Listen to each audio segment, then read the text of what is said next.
Selamat datang kembali di channel Tiara Java. Selamat bergabung kepada Anda yang baru menemukan channel ini. Hari ini Jumat 27 Mei 2022 Masehi atau Jemuah Pon tanggal 26 Syawal tahun 1955 Jawa atau tanggal 26 Syawal 1443 Hijriah. Saya berada di lahan blok 2 yang luasnya 70 ru atau sekitar 980 meter persegi, dan di sebelah utara sana berselang satu lahan ini adalah saya sebut lahan blok 1 yang luasnya 100 ru atau 140 meter persegi, dan hari ini saya melakukan penyepraian herbisida pratumbuh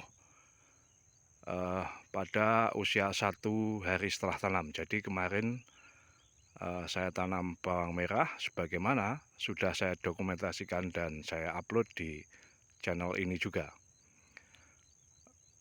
Penyepraian herbisida pratumbuh saya dahulukan di blok 2 ini karena kondisi rumputnya begitu banyak. Jadi sebetulnya ini menjelang lebaran tempo hari sudah saya spray herbisida sistemik Roundup atau Roundup, tapi setelah itu terguyur hujan dalam waktu sekitar 2 jam setelah penyepraian. Jadi setelah lebaran akhirnya rumput ternyata tidak mati total, dan ini masih banyak. Ketika dilakukan olah lahan memakai Rotary Quick Kronos Kubota itu rumput masih sangat banyak, dan tidak juga saya bersihkan secara manual, sehingga ini adalah tantangan apakah saya nanti bisa mengatasi gulma yang berpotensi tumbuh sangat subur karena ini dominan rumput teki yang ada umbinya. Jadi kita tahu rumput teki itu tidak membutuhkan cahaya matahari, tidak membutuhkan media tanam yang subur pun dia bisa tumbuh karena ada bekal umbinya untuk nutrisi. Jadi bisa, bahkan kalau kita pakai mulsa itu bisa tembus. Nah, itu namanya rumput teki. Semua orang tahu ini rumput berdaun sempit. Ada yang teki pari tanpa umbi, teki padi istilahnya tanpa umbi, dan ada juga yang ada umbinya. Ini jenis agaknya teki pari yang tidak ada umbinya. Kalau ada umbinya benar-benar sulit dibasmi. Apa saja herbisida yang saya pakai sebetulnya sudah sering saya bagikan dan juga sering dipakai oleh kawan-kawan tani bawang merah, tapi saya akan coba tunjukkan di sebelah sana sumurnya. Jadi di sini kita akan ke sana. Ini kita pause dulu. Nah, ini lokasi pencampuran pestisida di dekat sumur bor yang memakai casing diameter 4 inci. Saya tadi memakai ini herbisida Gold produksi Corteva AgriScience. Ini saya memakai 50 mili untuk tangki saya yang 20 liter volumenya. Selain itu saya juga memakai herbisida berbahan aktif yang sama. Ini mereknya Siram. Saya memakai satu tutupnya. Untuk botolnya ini kemasan 250 ml. Jadi saya memakai siram ini sekitar 25 mili, karena satu tutupnya ini tadi saya takar memakai gelas takar sekitar itu. Jadi 50 mili gol dan 25 mili herbisida siram. Ini yang masih belum terpakai, yang masih belum saya buka persiapannya. Kemudian juga saya tambahkan H2O2 atau hidrogen peroksida, ini 50 mili. Mengapa saya memakai hidrogen peroksida? Karena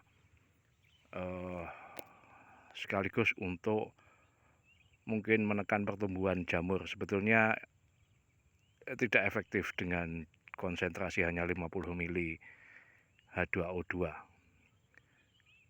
Lazimnya saya memakai 400 sampai setengah liter H2O2 untuk satu tangki 20 liter ketika sterilisasi lahan, jadi sebelum ada tanamannya.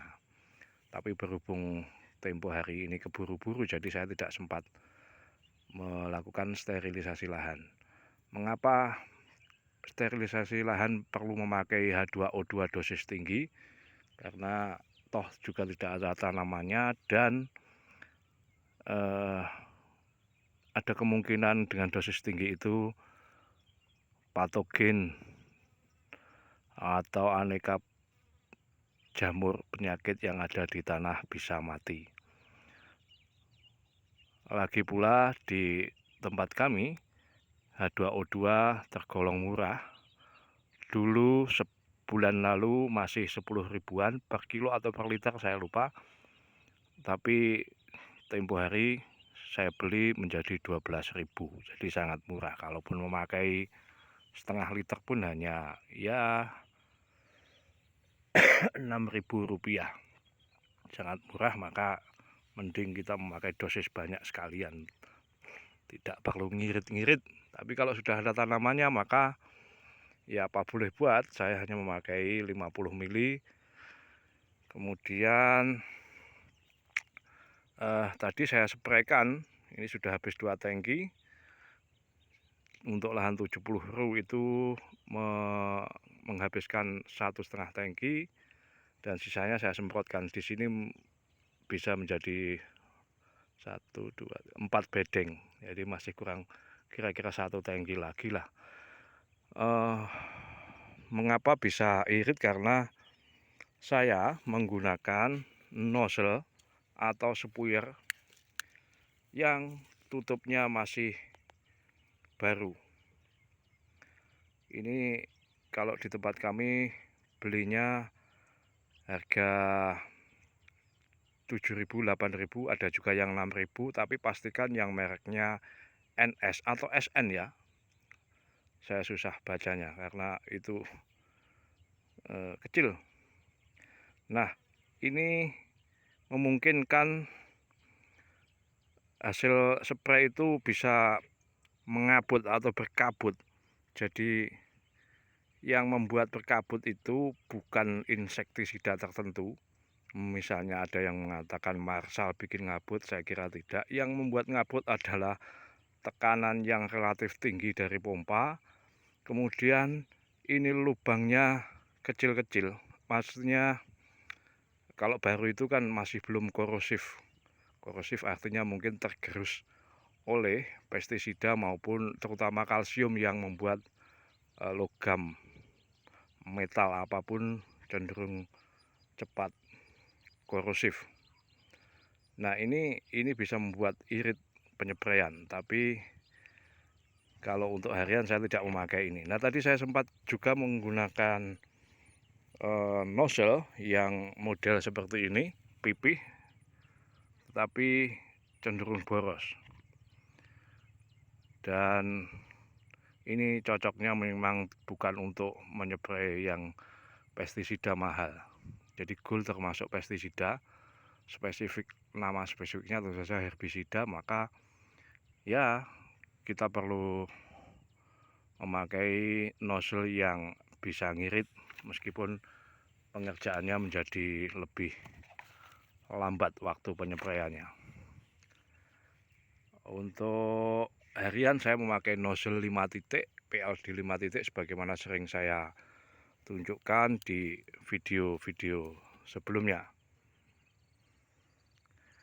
Oke, karena ini hari Jumat dan sudah agak siang, jam 9, maka saya harus menuntaskan lagi penyepraian sekitar 1 tangki, kalau kurang ya tambah mungkin 1/4 tangki lagi lah.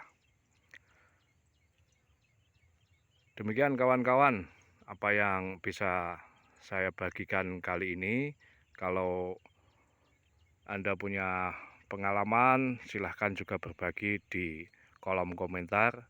Jadi apa yang saya bagikan bukan tutorial, jadi lebih ke catatan pribadi. Dan kalau berguna, bermanfaat bagi kawan-kawan, silahkan dipakai. Kalau sekiranya tidak, silahkan disanggah atau dikoreksi. Baik, saya ucapkan matur sembah nuwun, salam.